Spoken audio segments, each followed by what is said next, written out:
Guys তোমরা সকলে কেমন আছো? আশা করছি সকলে ভালো আছো। আর সকাল সকাল ক্যামেরা নিয়ে বার হয়ে গেলাম ব্লগ করতে, কিন্তু আমি দেখছো ক্যামেরাটা আমি ঠিক মতন ধরতে পারছি না, তবুও ক্যামেরা নিয়ে বার হয়ে গেলাম। তো সকালবেলা উঠে এখন কি করে মুখ হাত পা দিয়ে ফ্রেশ হয়ে নিলাম। আর এইদিকে রান্নাঘরে এসে দেখি রান্নার জন্য দুপুরের সময় রেডি করছে। কি রান্না করছে দেখি, চলো। তো এখানে দেখতে পাচ্ছি আমি চিকেন এনেছিল আব্বা, তো সেই চিকেনগুলো আর মুরগির ছাল আছে, তো সেইগুলো এখন ছাড়াবে মুরগির ছালগুলো। তার জন্য গরম পানি বসিয়ে দিয়েছে। তো গরম পানি বসিয়ে মানে মুরগির ছাল ছাড়ানোর জন্য গরম পানিটা করছে। তো এইদিকে আমি ফারিয়া রাস্তার ধারে খেলা করছিল, তোকে ডেকে নিয়েছি। ওর রাগটা দেখো কেমন দেখাচ্ছে।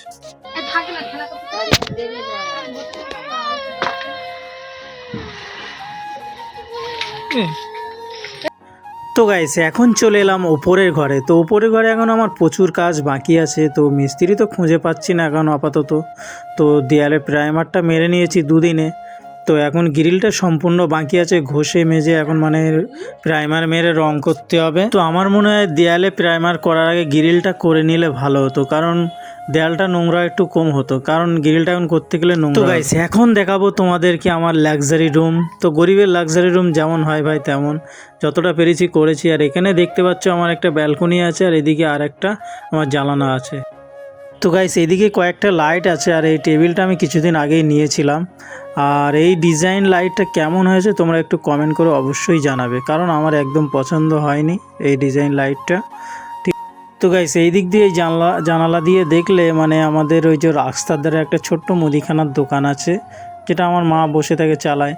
আর এদিকে আমাদের রান্নাঘরটা আছে এই নিচে দেখতে পাচ্ছ, আর একটাই আমাদের উঠোনে একটাই আম গাছ আছে। এখন চলে এলাম কাজের জায়গায়, একজনা বেল দিয়ে গেছে, তো তার বেলটা এখন আমাকে করে দিতে হবে। চলো বেলটা করে দিই।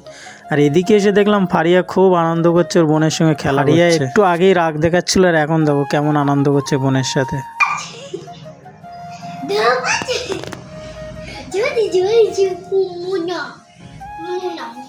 তো গাইস এতটা ঘোরাঘুরির পরে তো আমার তো খুব খিদে পেয়ে গেছে। তো কি করব, এখানে রুটি ছিল বাড়িতে, দুটো চালির আটার রুটি নিয়ে নিলাম।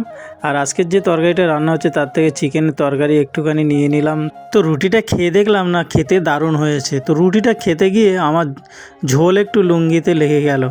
তো চলো বন্ধুরা, দেখা হচ্ছে নেক্সট ব্লগে। তো নেক্সট ব্লগ দেখার জন্য চ্যানেলটা সাবস্ক্রাইব করো।